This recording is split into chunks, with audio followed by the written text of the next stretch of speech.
Hey Jason, I sent you a co-host invite.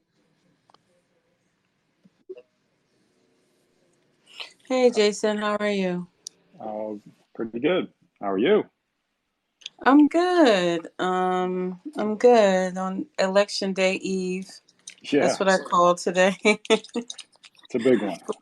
Yeah, this is a big one because I believe we're at a cornerstone. We're at a breaking point. If this Right. election doesn't, I have a feeling it's going to go the opposite of where we should go, which means, whew, Yeah, we'll see. We'll we'll see. see. We'll see. I still have I don't hope. want to have any prediction. I don't want to predict anything that No. opposite of what I want. I'm with you. I hear you. This is, yeah, we'll leave that alone for now, but I agree with We'll everything you leave that said. alone for now. But Yeah. yeah, that's where my head is at. But I'm excited to have this conversation. And let me just start off because I'm looking at our time, and I just want to make sure I start off here by saying to those who have joined us, welcome to the Rewind, where we discuss sports history and I usually discuss it from the lens of media, some type of media, whether it's film or books or some of that sort. But I wanted to also start celebrating players in the hoop and football world that I just wanted to shine a light on them and pay tribute to who they are. And the first player, I'm actually the first time I'm doing a show like this where it's based on a particular player. I wanted to pull in a historian who knows the ins and outs of that player, and I pulled in Jason, who's a hoops historian. He knows this game like like him and some of the guys that I'm in a group chat with. They know this game like I have never seen. Like the history that these guys have is just amazing. And Jason is one of those persons that I felt needed to be in this discussion on the greatness that is of Bernard King of the Knicks. And in full transparency, the funny thing is, I am a Nets fan, and a lot of my family are Knicks fans. That's the funny thing. I grew up in my uncles and stepfather and I don't know if my grandfather was, but I remember seeing Knicks games when I don't know if he was an exact fan, but they were Knicks fans. So this is how I was, saw Bernard King. It was through their lens because I used to watch the games. But I wanted to introduce Jason. So Jason, introduce yourself and we can just start the conversation. Sounds good. Yeah, happy to be here. I'm similar in age to Bernard. I think just a couple years younger than he is. And so, like Bernard, I grew up a Knicks fan because we grew up in the most exciting time, sadly, still to be a Knicks fan was late 60s, early 70s when they all of a sudden got good and then got great and won a couple championships and were so much fun to watch. So that's what hooked me on basketball.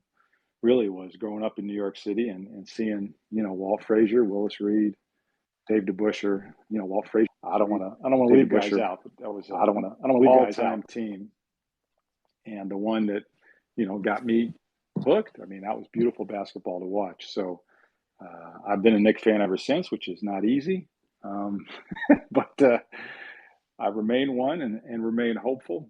And then I started covering the league as a writer in the late 80s. So Bernard was still playing. He had made his comeback at that time, and I continued doing that through 2003 or four or so.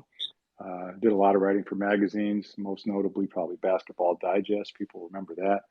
I was their West Coast guy for a number of years, 98 to 2002, I believe, something like that. So, got to see thousands of games, still do, still go, still follow, and excited to talk about one of my all time favorite players. That's great. And if you would like to join us, feel free to join the stage. But um, I said I was became familiar with as even though he was drafted by the Nets, He I do was. remember him as a Net, but he was only there for really 2 seasons. and then he was traded. So I felt like we really didn't get to. We saw him his rookie season after that. Yep. Technically, yeah, he technically was with New Jersey for quote unquote 3 seasons. It feels like two, and he didn't play a whole. He didn't play a whole third season because when you look at the number of games played, he must have been traded during the season to the Jazz.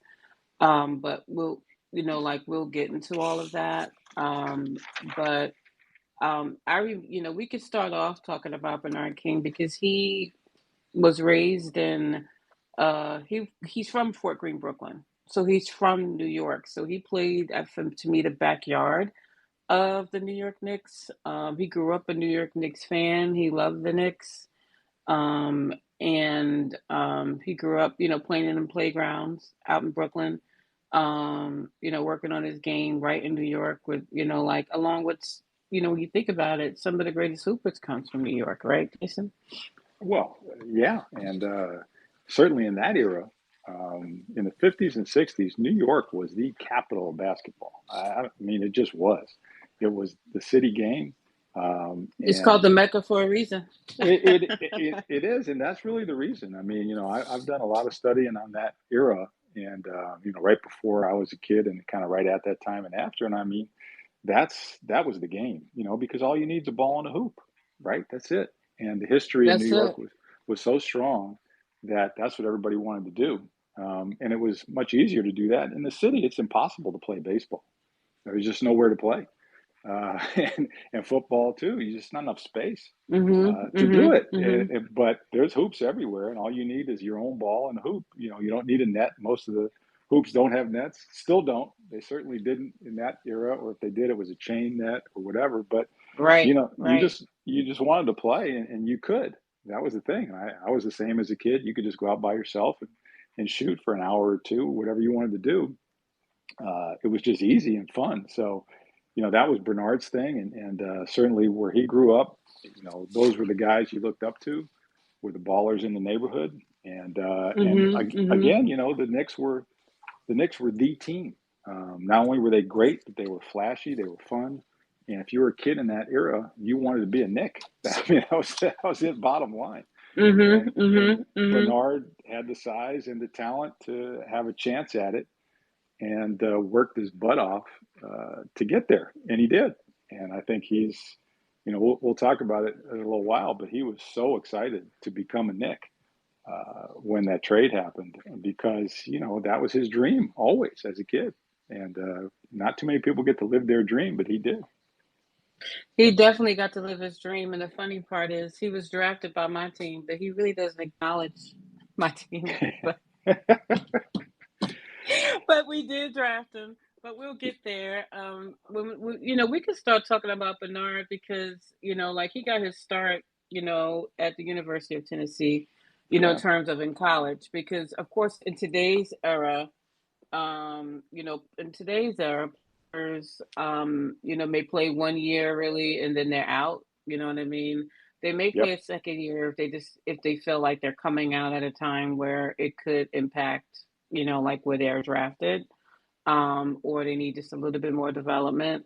But uh, players play like 3 seasons minimum, or they Oh yeah. play like 3 seasons pretty much. So he played at the University of Tennessee, and when you think about his time at the University of Tennessee, it was like the Ernie and Bernie show, It like at was. the University of Tennessee. So you want to talk a little bit about his Tennessee tenure and Yeah. who he I was mean, out there. what I remember, as a teenager, was the Ernie and Bernie show. And what I didn't remember, and I looked up preparing for this, is that Ernie, and this is kind of why Bernard went there. Ernie went there first. Mhm. Mhm. He was a New York City kid, high school legend, and I don't know how in the world a Jewish guy got down to Tennessee. But I read, Right. they had an assistant coach who was, those are the guys that do the recruiting, the assistants, and they had an assistant, obviously, who, like we said, New York was the mecca, and there were tons of players there, so that, they were starting to recruit, even down in the South, mid '70s, and they got Ernie, and he went down there and did very, very well. And then they went after Bernard, and the next year. And I think a big part of the pitch was, hey, we have a New Yorker. We've got a guy, him, you played against him in the playgrounds, you're aware of him. He's different, right? He's not Southern, he's Jewish, he's from the same place you are. He made it, he's doing well, and you should come join him. And according to Bernard, they told him he would start, which I guess some other schools did not tell him, and that was important to him. So he decided to go down there, which is nuts from considering where he grew up. That's just the all-time culture shock, because we're talking 1970, what, five? Yeah, I mean, it was it had to be. It had to have been a all culture time, shock. all time. I mean, there's no way you can possibly prepare for that mentally in any way. And I'm sure they helped him as much as they could in those days. But to go down there was pretty strange for him. But the basketball courts where he thrived, and I didn't remember this, but I looked it up. He scored 40 in his first game. He wasn't sure he was going to start, and then he said, "Well, after I dropped 40, I figured, okay, I'm going to start." So he was, Right, right. he was a He pro. was phenomenal even in Yeah, college. I mean, Like, game one, yeah, right? And by the way, he was game he one. was 17. This was a young college freshman. So yeah, I mean, it was, Ernie was there, and Ernie, I think, really helped him a lot assimilate and handle the change to the South. But on the court, he had a partner, and they really were a team. Those two guys. They were the But Ernie and Bernie show. And it's interesting when you look at Bernard as a freshman, he averaged 26 points a game, 12 rebounds. I mean, as a freshman. And when he entered, he was, like you said, he was 17. Yep. That's insane. Yeah, well, Like, that's insane productivity as a freshman. But we're talking about Bernard King here. that's right. But 26 points, and like, that's crazy. And he pretty much stayed in that 25 to 26 and around 13 rebound average throughout his career at Tennessee. It's nuts when you look at it now and think about it. He was that good. The guy was unstoppable from day one. I mean, he was just a scoring machine. And he was, I think, SEC Player of the Year all 3 years. He was there, Yeah, which I don't yeah, know if anybody's done that since. I doubt it. I may be missing somebody, but he was, he was a phenomenon from day one. And I think it really helped it's to crazy. have Ernie. And I remember, big deal, of course, in those days was Sports Illustrated cover. That was kind of the top of the mountain for an athlete. If you made the cover of Mm-hmm. Sports, I mean, Mm-hmm. it's so different now, but people need to know that was really it. It came out every week, so there's 52 covers, and it was a big deal who made the cover. And all of a sudden, here's white guy and the black guy, the Ernie and Bernie show in their Tennessee uniforms. That was a big deal, really, really big deal, and that shows you how good he was, and what a big deal it was that they were playing together in the South. And I don't want to take us down the wrong road here, but I think it's ironic and timely that we're talking about a Jewish guy and a black guy playing basketball together, considering the whole Kyrie Irving thing. I mean, it's kind of amazing Yeah, what's going on now? if you It's think about yeah, where that's a whole where other he took road. everybody, Yeah. and a key to Bernard's story is exactly that, the friendship with a Jewish guy, and there being such a powerful team, and good friends, and doing so well in college, and the Jewish guy helping the black guy figure it out, and then the two of them kicking ass together. I don't know. So we'll leave that alone, but that was the story. I mean, that was a big part of the story down there, was those two. And they took Tennessee farther than they'd ever gone. And it was, very, very successful for Bernard, obviously. And then he left after his third year, which you could do then. You could leave early. And he did. And I believe he was the seventh pick of the draft by the Nets. Yeah, before we get there, I just wanted to go over some of the other things. Like you mentioned, he was a three-time SEC Player of the Year. So he was a Player of the Year for the SEC every year he played. Yeah. He was a consensus first team All-American in 77, consensus second team All-American in 76, and he was a third team All-American in 1975. So he had a pretty great career there, and his jersey was retired by the university as well. Oh yeah. So that was his college career, and then he's drafted seventh in the NBA draft in 1977 by my New Jersey Nets.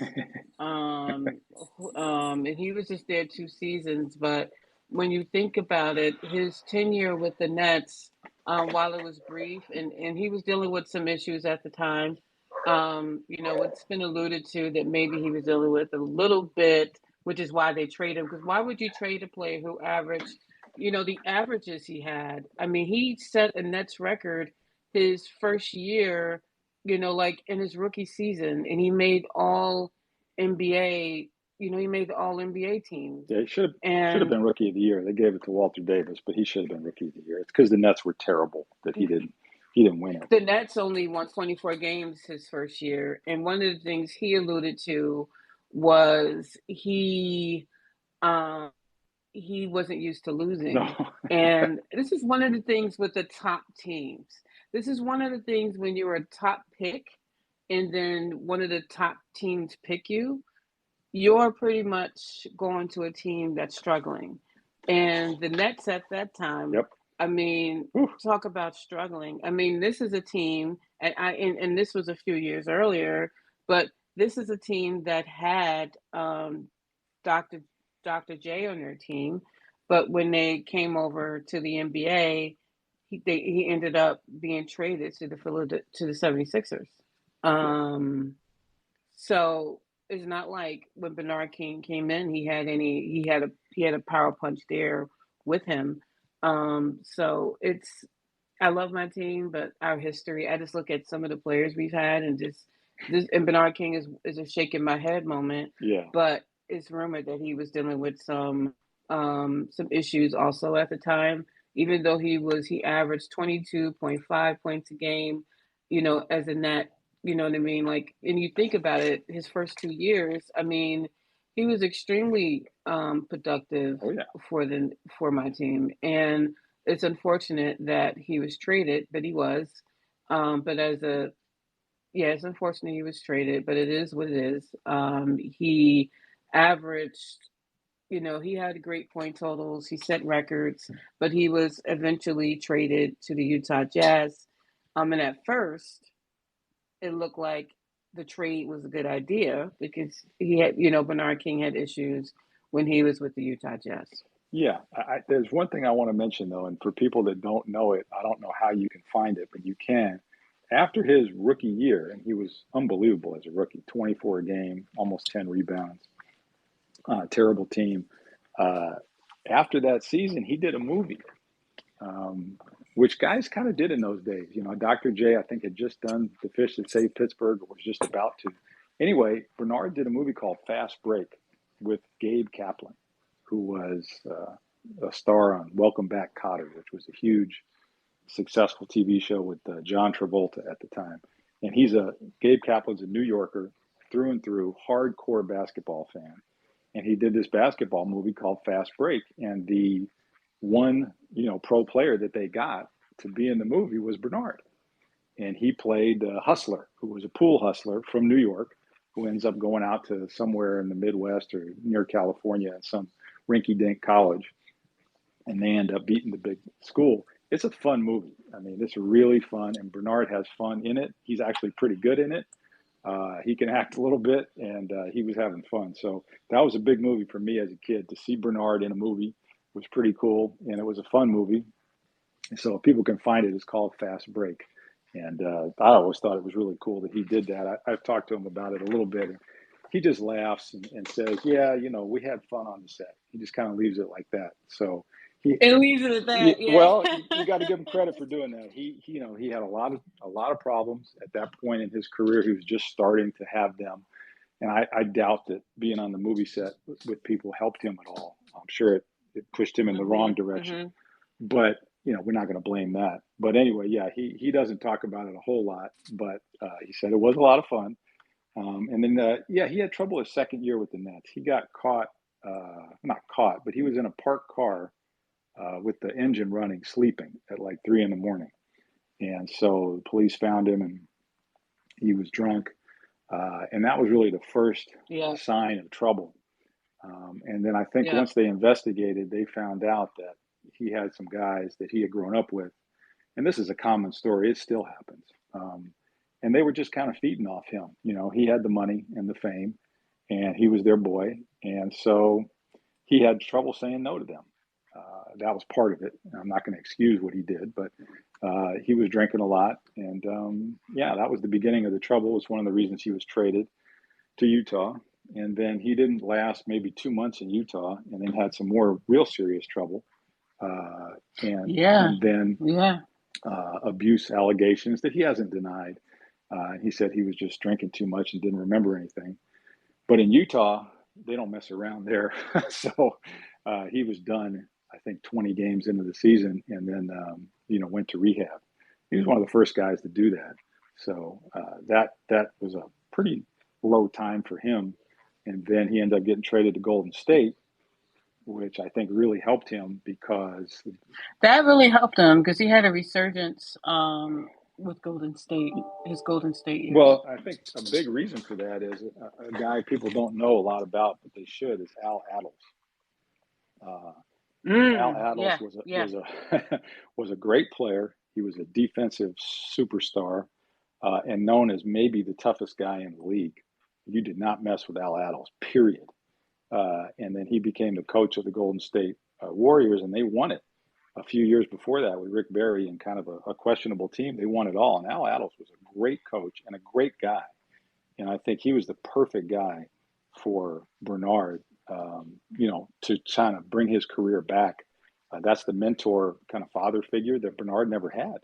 And I think Al Attles was Hmm. huge in really getting, It was huge for him at that point, especially after his stint with rehab yeah, and going through like to have a strong figure like that in Golden State huge. also helped steer Yeah, him in the right direction. I think So so. that was definitely key for And I him. think it's one of the Um, things about Bernard that is amazing is he was such an efficient shooter. You know, he didn't shoot threes. You know, very few people did. They just brought the three in, a year or two before that. But he shot 59% for Golden State his first year there. 59%.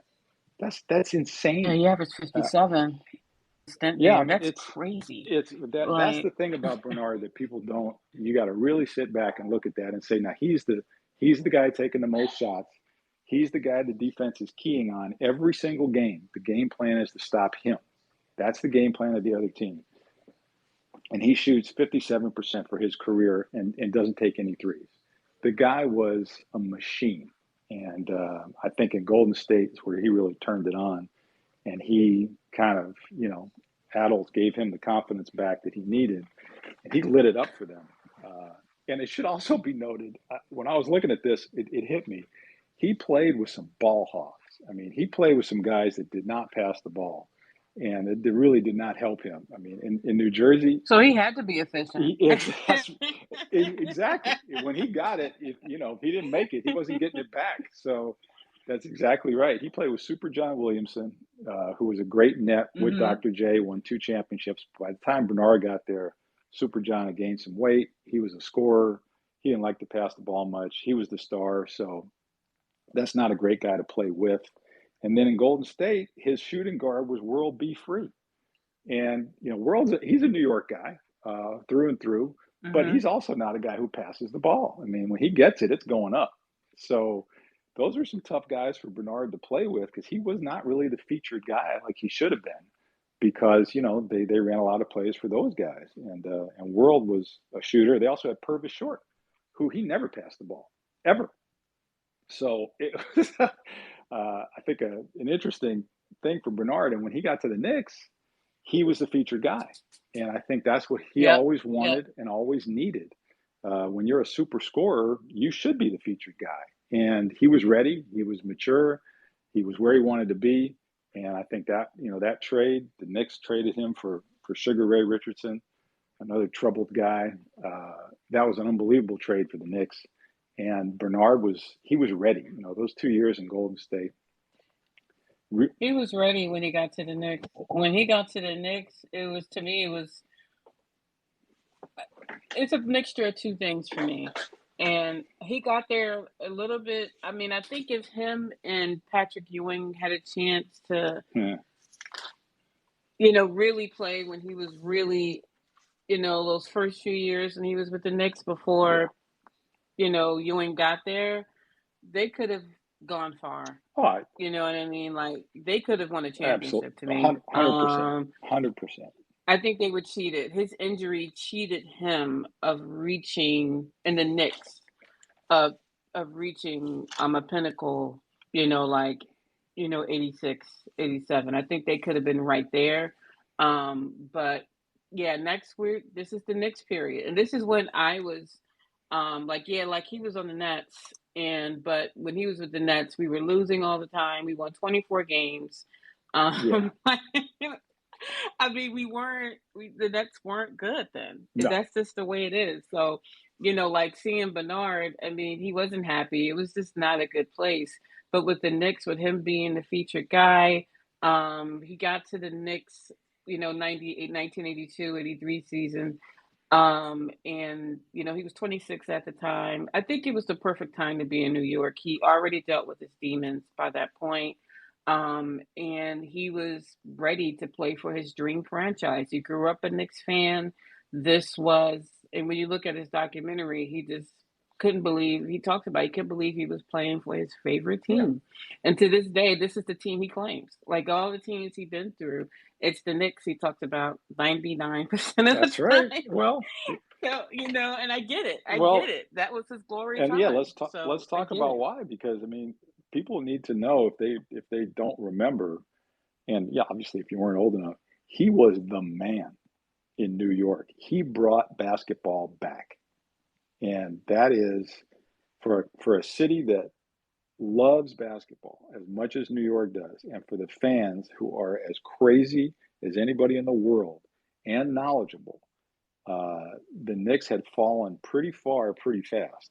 Um, they were Mhm. Mhm. unbelievable until '75 or so, and then the guys started to retire or get traded, and then they started bringing in all these free agents, and Bob McAdoo, Spencer Haywood, all these big names, Lonnie Shelton, and paying them big money, and it didn't work at all. And they were not fun to watch. They were selfish.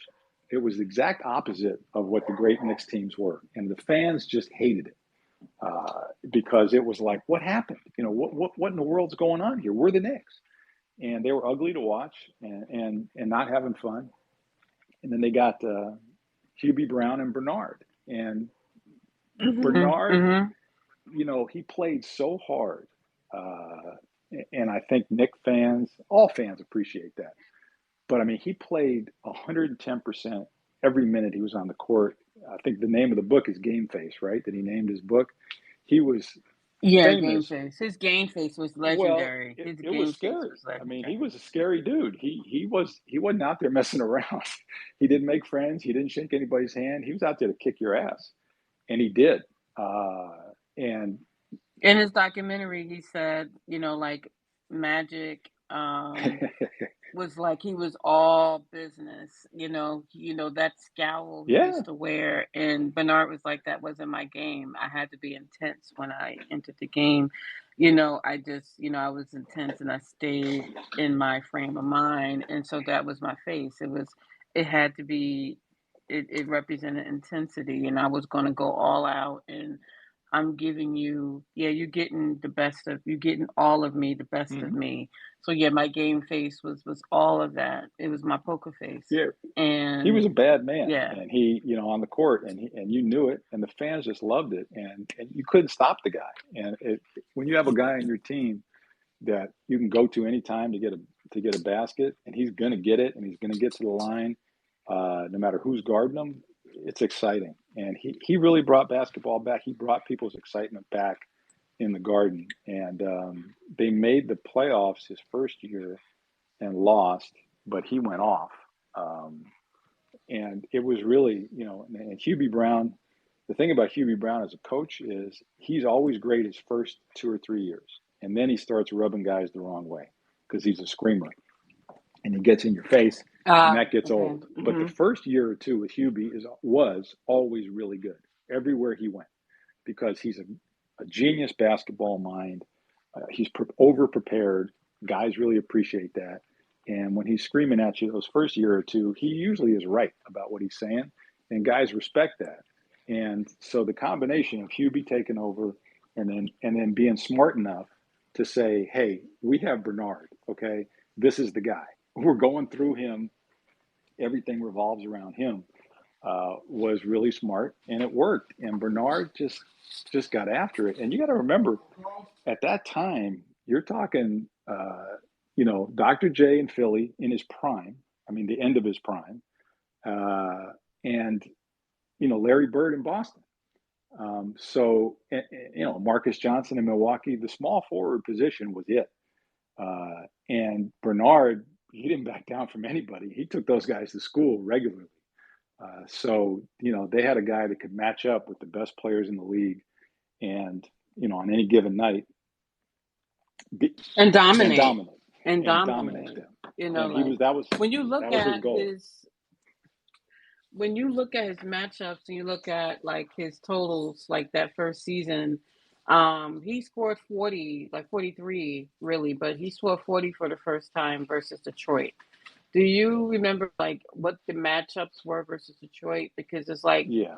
he started to really show out. Like when he played Detroit, he was hitting some high point totals versus Detroit. That was the series. Those were the playoffs that brought basketball back in New York. 83, 84.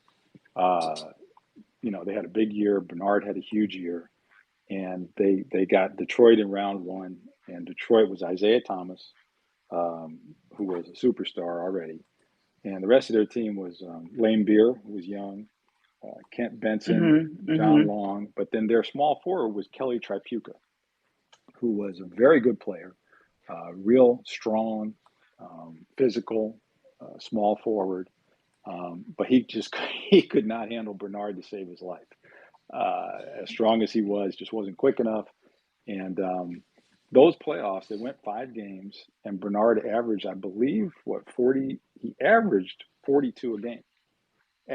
Yes, he did. I'm looking at these totals. Yeah, my I remember the 36, series. 46, 46. Yeah, and that was, and the thing is, he had dislocated fingers on both hands, including his shooting hand, like a month earlier.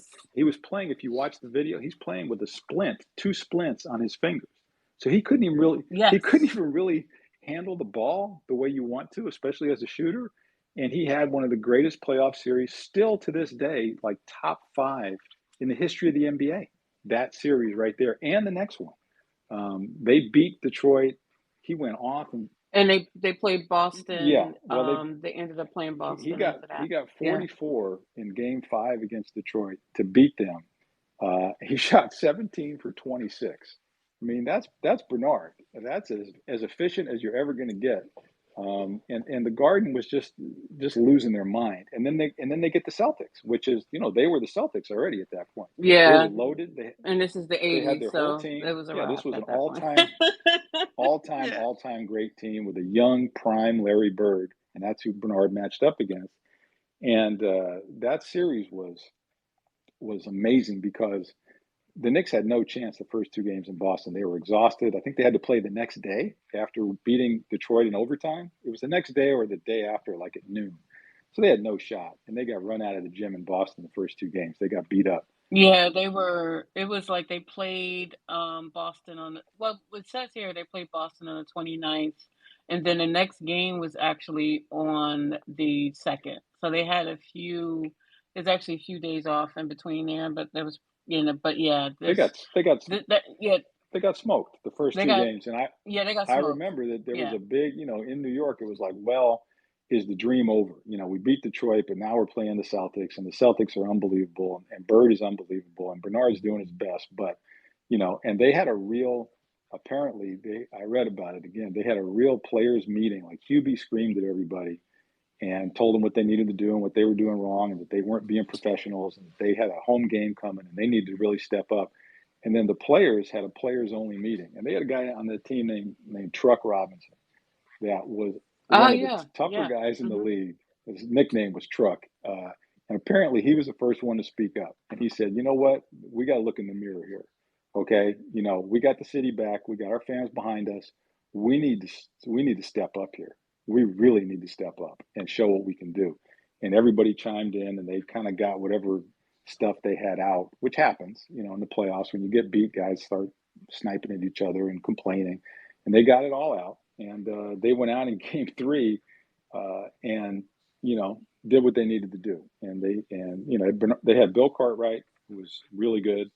Ray Williams was one of my favorite Knicks, he was up and down, but when he was on, he was great. And Bernard, I think, got 25 that game, and they held home court, and they beat the Celtics when they needed to, and then they beat them again in Game 4. Yeah, they did beat them back to back. Like Game 2, like when you look at the series, like Game 1, Bernard had 26. Like his 26 and 5, and then Game 4 was his the second one. game there was a drop. Yeah, 13, but it was like, so yeah, I could see the players only meeting after Game 2 and that drop off. But then Game 4, yeah, he had 43. He had 43, Like, and again, 17 for 25, almost the exact same thing he did against Detroit, which is like he didn't miss. And you got to remember, he's going against Bird, McHale, and Cornbread Maxwell. I mean, this is a all-time great front line. And they couldn't. That was an all-time great front, and they couldn't handle him at all. He was shooting 68% on that game, and he had 82% free throw shooting that game, and he scored 43. That's nuts. Well, and that's when you have to. The great ones. It matters what you do when it matters, and that was the biggest game he'd ever played at that point. If they lose, the series is probably over. If they win, they have a real chance to spring the upset. And he goes out and has an all-time great career game against Larry Bird. That's as good as it gets. And they just couldn't handle him. Too quick, too strong, too aggressive, too good down on the baseline. The thing about Bernard in that series was, to me, like the epitome of it. He always looked like he was being guarded. Like there was always a guy right on him. And he always got the shot off. He had the quickest release, and he was fine with a guy right on him. It just didn't faze him at all because he always was able to just jump. He had a move for everything that the defense would present to him. He had a move to combat that. So it was like he really was unstoppable because he can score. Like his mid-range was really unstoppable. He really didn't shoot threes. No. You look at his 3 percentages, it's a waste of time. But this was the era, the mid-range was king, and he could shoot it and hit it at a pretty efficient clip. It didn't matter how you defended him. He was getting that shot, and it was going in. It was like most of the time. It was beautiful to watch. And the baseline was really where he did his best work. And there's guys that nobody's really, I don't think, since worked the baseline like Bernard King. He was just magic down there. He could take you baseline, or he would just post you up, shoot over you, left, right, whatever you did. He's talked about it. He has a very funny thing. It's in the book, but he had this grid, which is how he analyzed the game.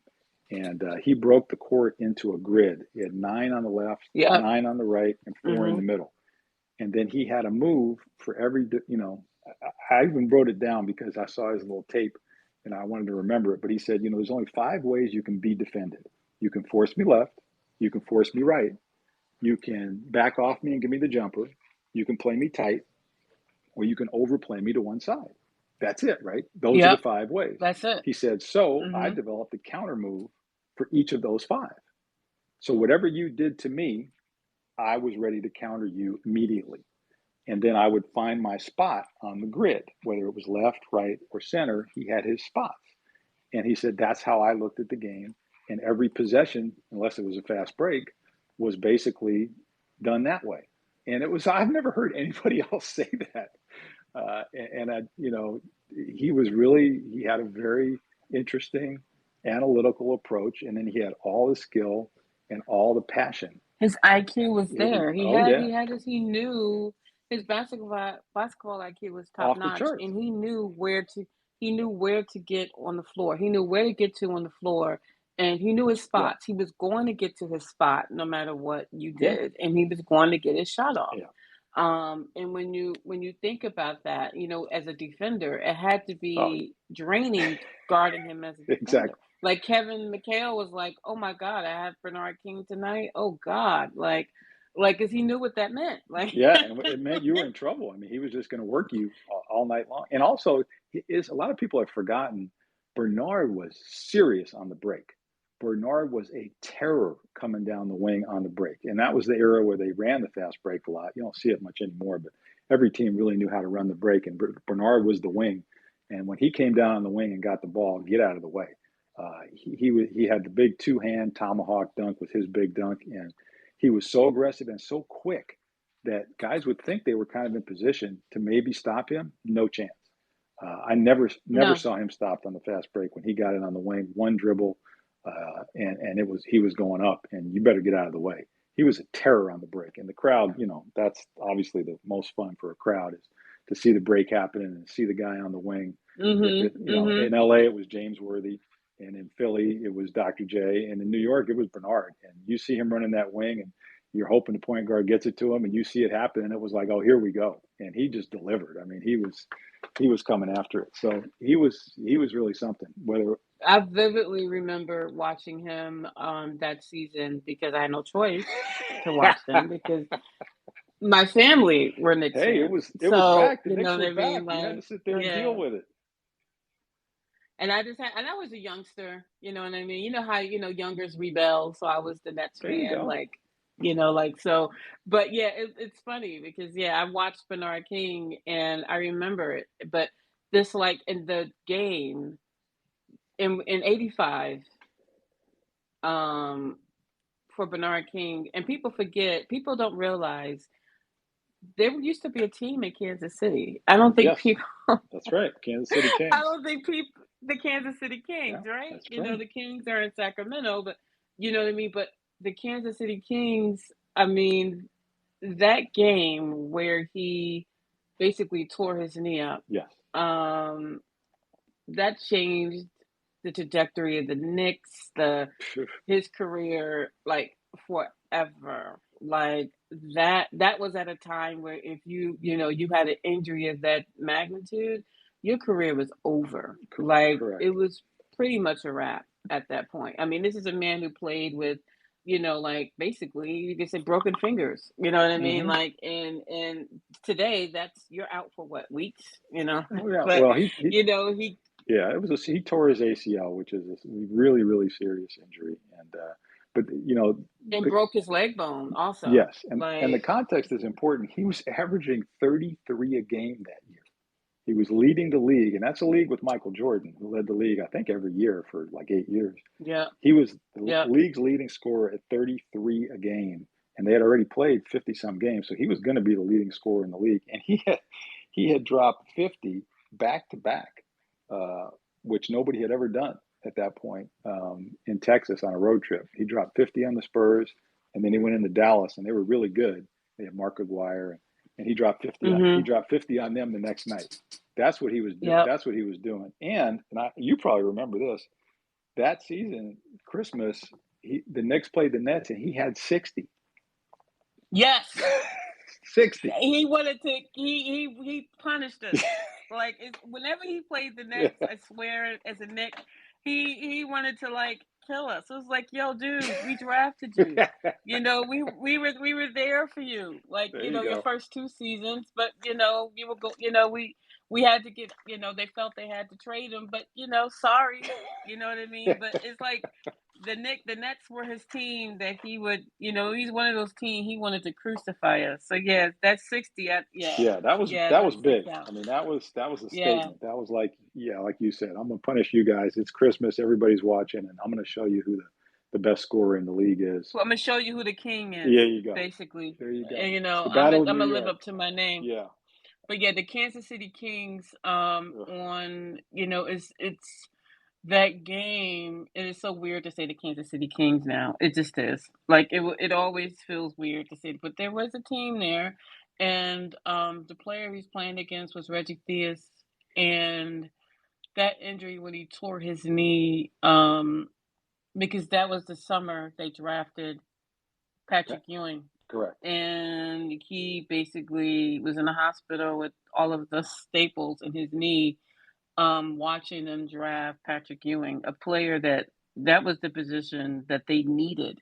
in those years, in the year prior when they were, like they needed of someone like a Patrick Ewing.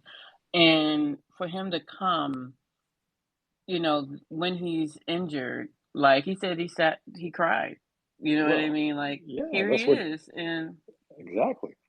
He knew how good he was, and he knew what they could do together. And he yeah, really, wasn't going to get the opportunity, or he wasn't sure what was going to happen. And yeah, that just destroyed that run. Uh, like you said, we'll never know, but we'll the never Sixers, know. the Hmm. Celtics were it in the East, and the Detroit was coming up, but the Knicks were right there with Bernard, and with Patrick, they would have been for the next 5 to 7 years, right there with those teams. I mean, right there, and it's just a shame. It's just one of those things that it's too bad. And then the Knicks went in a different direction. They got Rick Pitino, which of course was a ridiculous mistake, Disaster. disaster. And that wasn't good for Bernard. And he did his rehab his way. They weren't real happy with what he was doing. He's very private about it. I think he was very unhappy with the way the direction of the team was going. And then they made the mistake of letting him go, of cutting I him. felt like they did it too soon. Like I felt like the Knicks should have Yeah. kept him at least another year. Well, here's I felt that was too soon. here's the thing that, and it happens again. In fact, I'll reference something today. When a new general manager comes in to a team, they always want to put their mark on the team. It's just how it is. It's human nature. It's the way business works, right? It's like I'm the new guy. I have to do something to put my stamp on the team. Otherwise, I don't get any Yeah. credit. Mhm. And it's just how it is. And sometimes they make the right moves, and sometimes they don't. And I'll give you an example now. The guy in Minnesota for the Timberwolves, their guy, they had a good guy, and he got in a scandal. Again, was whatever, and he got kicked out. So they had a new guy, and Danny Ainge called him up and said, "Hey, let's talk." And that guy went ahead and traded for Rudy Gobert and gave away, everything under the sun Yep. because he was the new GM. He had to Yep. do something, and that Utah needed to do something. I mean, uh, Minnesota felt like, okay, we're close. Let's make a big move. And so the new GM always wants to do something. And the Knicks got a guy named Al Bianchi, who had been around a long time and was very well respected.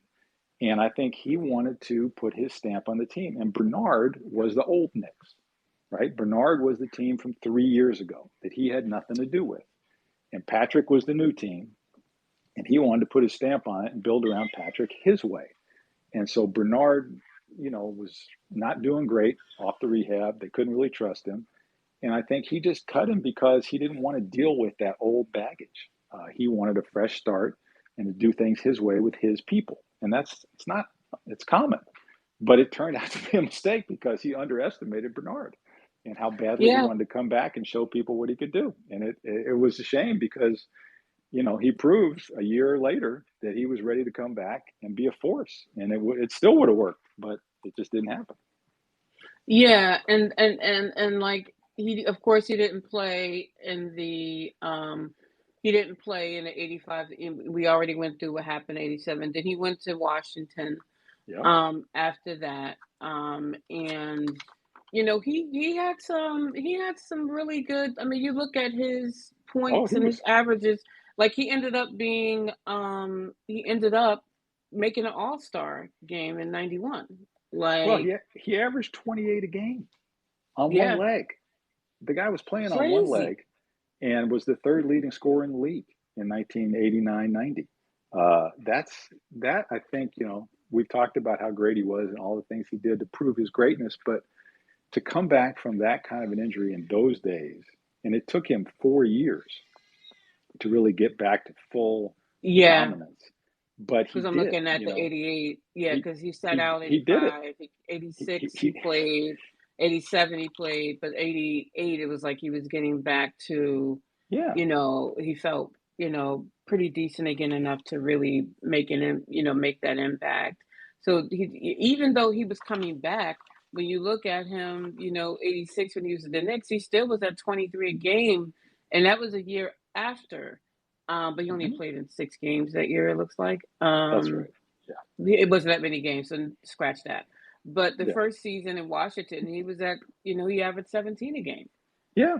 I mean, So yeah, the guy could score in his sleep. And, yeah, like we talked about, he knew what he was doing on the court. He knew how to get to his spots. He knew how to beat you. And I think he was also fortunate again, like with Al Attles in Golden State. Um, hmm he got to Washington, and the coach there, the guy in charge, was Wes Unseld, who was very, very much like Al Attles. He was a very, very strong, perfect. Yep, yep. perfect father figure, really tough, mentally tough, physically tough guy. And, he brought Bernard along slowly and let him kind of take his time and do what he needed to do. And then once he was healthy, he said, okay, go to town. Let's do this. And featured him again. And Bernard was ready. 28 a game in 1990, as physical as the NBA was in 1990. I mean, that was a nasty time in the league. That You were was insane, and try to he go to ended up try to go to making the an basket All-Star in game. 1990. You're taking your life in your hands, and he's doing it on one leg hmm and getting 28 a game. The only guys that scored more than him that year were Karl Malone and Michael. That's it. That's Amazing productivity. Like I don't, he's not. We talk about the greatest scorers of all time because he's we'll get to there. that. He's there. Like He's there. he didn't play the next year because he had another knee injury, but then he Yep. finished out his career with the Nets, and then he went all out. He finished. The funny thing, he's finished his career with the team that drafted him, and then he Yep. went out in the sunset. But again, he doesn't really recognize my team. He Nope. only recognizes, which I understand. The Knicks were his hay. That was his hay time. So I Yeah. get it. That was his period and his time. I Yeah. do get it, but me being a Nets fan, I got to throw in there. We brought him in, and we were the last team he was with when he left the It's true. league. It's true. So I think that's important. But Bernard King, to me, he was also inducted into the Hall of Fame. He's in, like his jersey was retired, like we said, by University of Tennessee. And I wanted to point out something else because I'm not an expert. Sergeant Marti, he pointed out that Bernard King is the only male basketball player for the University of Tennessee in the Naismith Hall of Fame. Oh, And yeah. I think that's right. Yeah, I'm that's sure. I'm sure he's right. Yeah. Wow. that's insane when you think about it. Like, Yeah. They're not. but Yeah. They're not known for. They're not no, a they're hoop not. school. They are It not a was it hoop was school. it was crazy they got him. We talked about why. I mean, that was a freaky thing, and you would think they would build on it, but that's just not the focus down there. Um, and they were good for a while after that. They had another coach who was pretty good, but that is kind of amazing that he's the only one. You'd think somebody else would pop up, but not good enough. I can't think of anybody off the top of my head who was close, but I mean, he was that good. Let's just face it. I mean, even the thing with the Wizards, I think that's maybe among all of it, maybe the most impressive thing is you have to consider the league at that time was Yes, it so is. tough, so loaded, and so physical. And here's a guy whose game was quickness, and he's playing on one leg with this nasty knee brace, and nobody can stop him. Nobody. And that's just a testament to his desire, his ability, and his dedication to going out there and showing everybody what he could do. It was just amazing. I saw a couple games. I remember him because I was excited to see him. I was in California, and people forget the East Coast teams only come out twice. If you don't see a guy, you don't see him. Um, and I made it special, made sure to see Bernard when he came out and played the Lakers and the Clippers. And he put on a show. I mean, it was like he hadn't lost a step. You knew he had, but you just couldn't tell. I mean, he was so smart. And again, he would always have guys on him. It was like, oh, they got him covered. And then he would just rise up and hit that 15-footer, and it was just net. Uh, the guy that reminds me of him in a way is Kawhi Leonard because he gets to his spots. You can't stop him from Yeah, getting where he yeah. wants to go, and it's that 12 to 18-foot range, just deadly. And I remember going to the game with a friend of mine, and we went to see Bernard. He was on a roll again. It was like I need to see this, and he just tore him up. And it was like this is great. I mean, this is what he can do, and he's still doing it. Uh, it was awesome, and he had to feel really good about that. That was, I think, real redemption for him. The Knicks gave up It's on him. amazing. If the Knicks gave up on him too soon, They He was did. inducted into the Hall of Fame in 2013. Ironically, the same Hall of Fame class as Rick Pitino. Well, Um, there's one real Hall of Famer there, and then there's another guy. So right, there's a and liar and Gary a Payton also was oh, inducted that year. So there's that. So there's that. There's another real player right there. Um, yeah, well, there's some shame in the Hall of Fame. That's okay. That's how it goes. Uh, but it took him a while because Bernard had so many problems off the yeah, court yeah. that I He think they wasn't a were first very. ballot. Like he was. It took Oh a no, while, but he righteous. But he deserved to be in there. he did. Sometimes a player could be nominated for the Hall of Fame, and you're like, and after they're inducted, it's like, well, sometimes I still hear Chris Webber arguments of why he should have been in, why he shouldn't have been in. Sometimes I put polls up on other players that possibly going to get in, but Bernard King was that player where I know in my family, some of my relatives celebrated when he got in because it was Yeah, like he deserves to be there.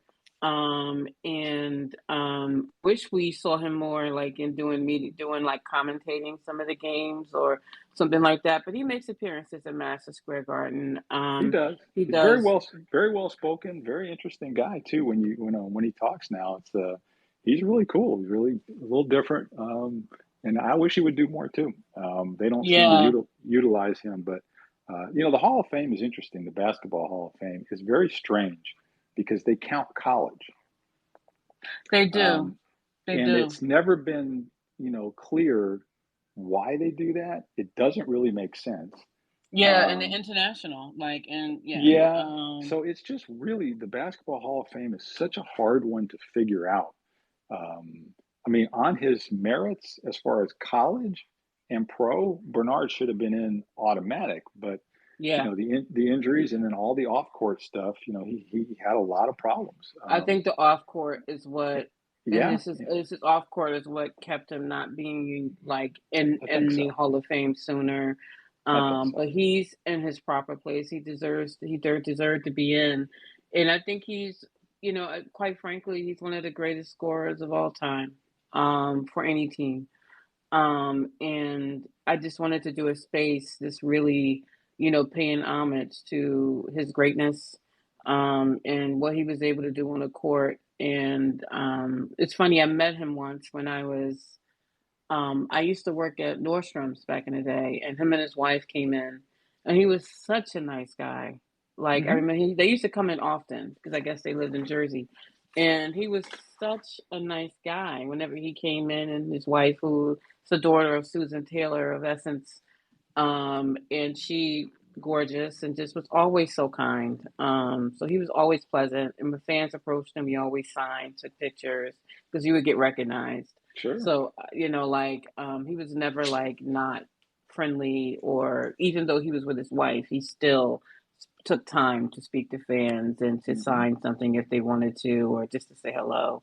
So I just also wanted to point out he was a nice guy even later in Yeah. life. And but thank you, Jason. This was amazing, and I Do we? will be inviting you again.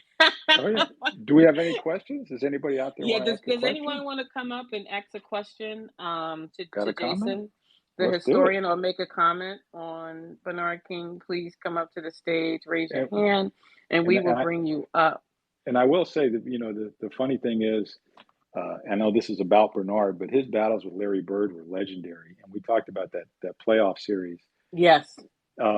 Larry Bird proved his greatness yet again in that series, and in he had a couple triple doubles, and he took it to Bernard, and he was a better player than Bernard. He was a better all around player, much better passer, and he proved it. I mean, Bernard pushed him to the limit, and again, the great ones respond right when they're pushed to the edge, and Bernard pushed Larry as far as you can push a guy, and Larry responded and outplayed him in Game 7, and the Celtics won that series. So I think you find out how good guys are when they get tested. You really don't know Mhm. until Mhm. they're on the spot, right? It's easy to light guys up when you're playing the Kansas City Kings or whatever, and it doesn't matter. But when you're facing a guy that good, And Bird just never backed down from anybody. And Bernard gave him the business and was just doing his thing. And Bird was like, all right, well, I got more game than you, so let's do this. So that was a pretty awesome series to watch those two guys at the top of their game, in their prime, going at it. And Bird showed, he showed what he was about. Definitely. Now, we're going to start with Just 30, and then we'll come to you, Joe. Just go in the order you guys came up. But yeah, Just 30. What do you? I know Bernard King. He wore number 30 when he was with the Warriors as well. Yep. Yep. Do you have any comments or anything you want, or question you wanted to ask? I kind of caught him later on. My father's a huge Knicks fan, so a lot of the stories I hear is from him. Yeah, same with me. My stepfather, my father, a lot of my family are Knicks fans, so that's how I was able to see him because they watched the games. He But was did the you guy. have a question? No, not really. It was a great space. I'm just listening while I drive home from work. There you go. Oh, gotcha. Yeah. It is work time. I'm looking at the time because I'm at to work another hour after this. After work time for this. We But should thank we you should for we should mention one thing. Bernard had a brother, yeah, Albert Albert. King. Yeah, And the who thing the also thing played. about Albert that was interesting is in high school, Bernard had already done his thing. Albert was supposed to be better. I mean, in high school, Albert was the man, and the word was, Bernard is Bernard, but Albert is the guy, and that was not the case. Albert was a very good player, but he was not Bernard, and it's just you never know. Guys either get better or sometimes they're as good as they ever want to be in high school. And I think Albert kind of peaked in high school, and he was still a very good player, good NBA player, good scorer, but he was never Bernard. So but he was a big, big deal. I mean, it was like, okay, here comes the next one, and he didn't quite live up to it, but he was good. Those pretty good brothers right there. That's a lot of points scored in the NBA. It's interesting because, and Joe, I got you, but um, sometimes you can see a player that's great in high school, and they're really good in college, but that doesn't necessarily translate to the pro game.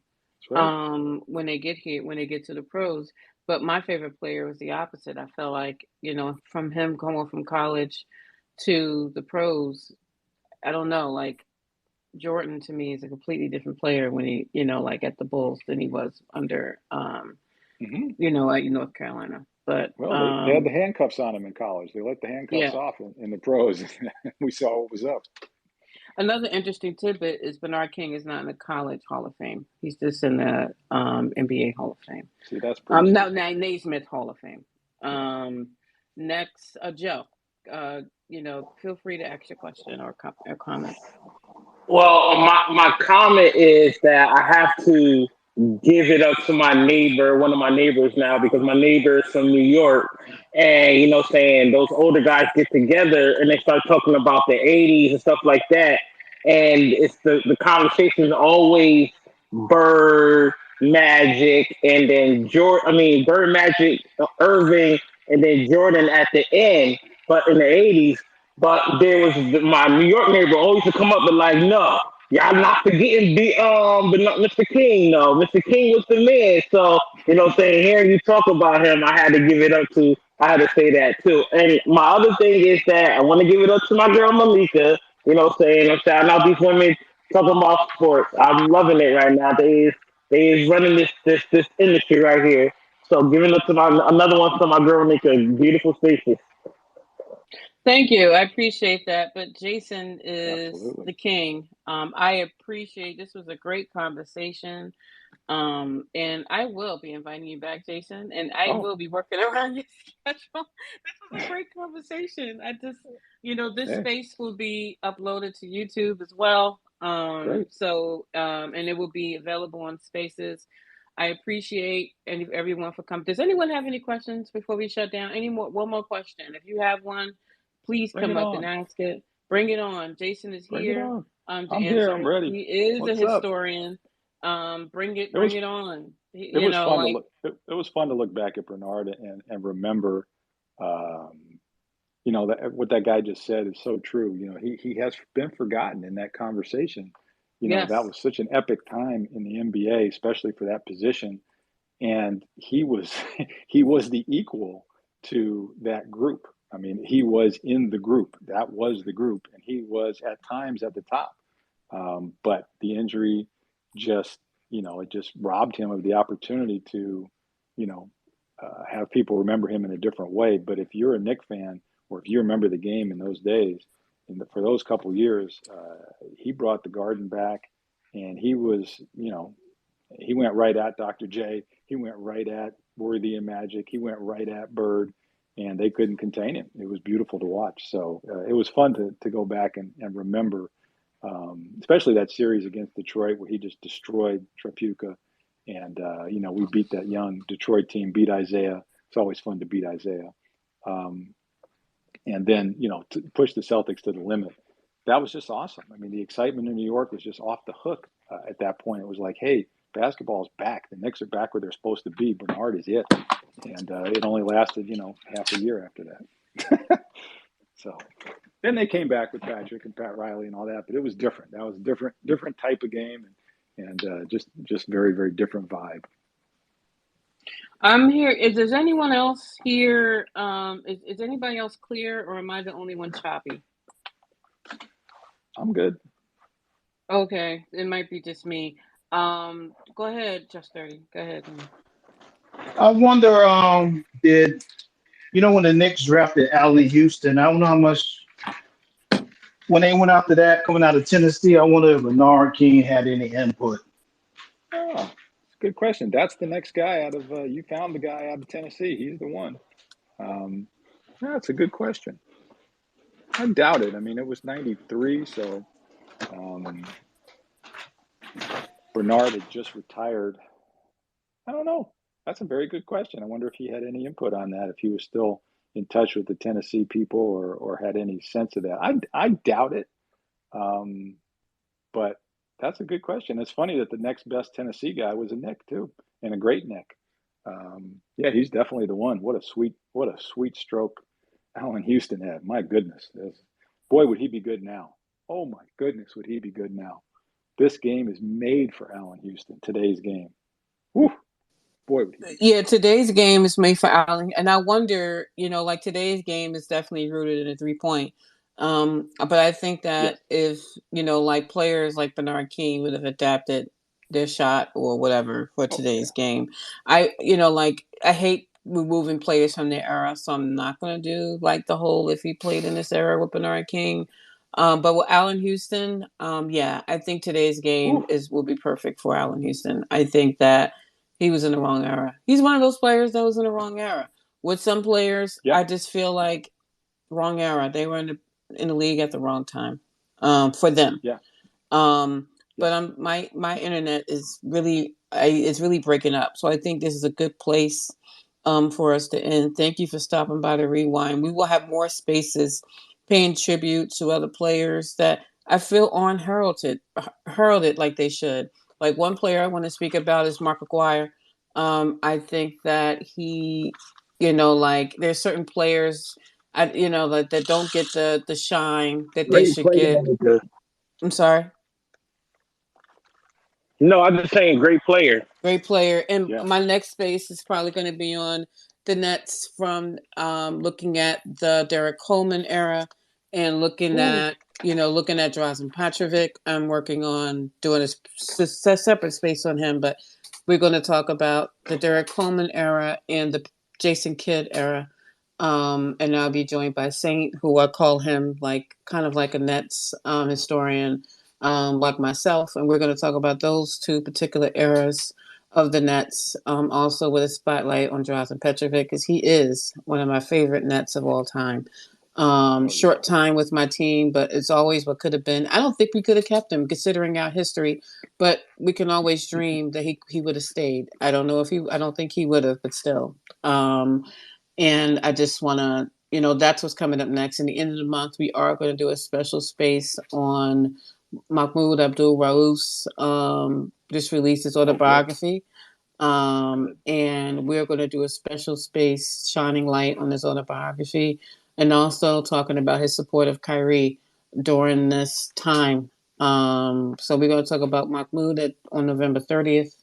But next week we're going to have Saint of Next Kingdom join us and talk about the Derek Coleman and Jason Kidd Nets years. That's part of my era rooms for each team. Nets are first.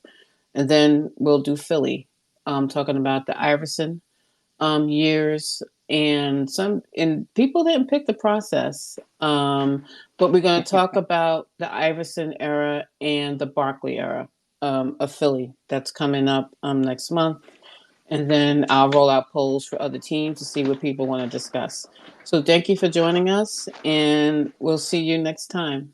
Have a great day. And Jason will be back. I'm gonna look for when we can bring work around Jason's schedule, because this was an excellent conversation. And Jason, I am so thankful that you joined me for this. I don't think I could have done this with anyone else. That's my pleasure. Thanks for doing it. Bernard deserved it, and you spotlighted him, so you made it happen. And yeah, I was happy to relive a lot of this, because it was a lot of fun at the time, and it was fun to look back at it too. Yes, I appreciate it. Thanks, everyone. Have a great day.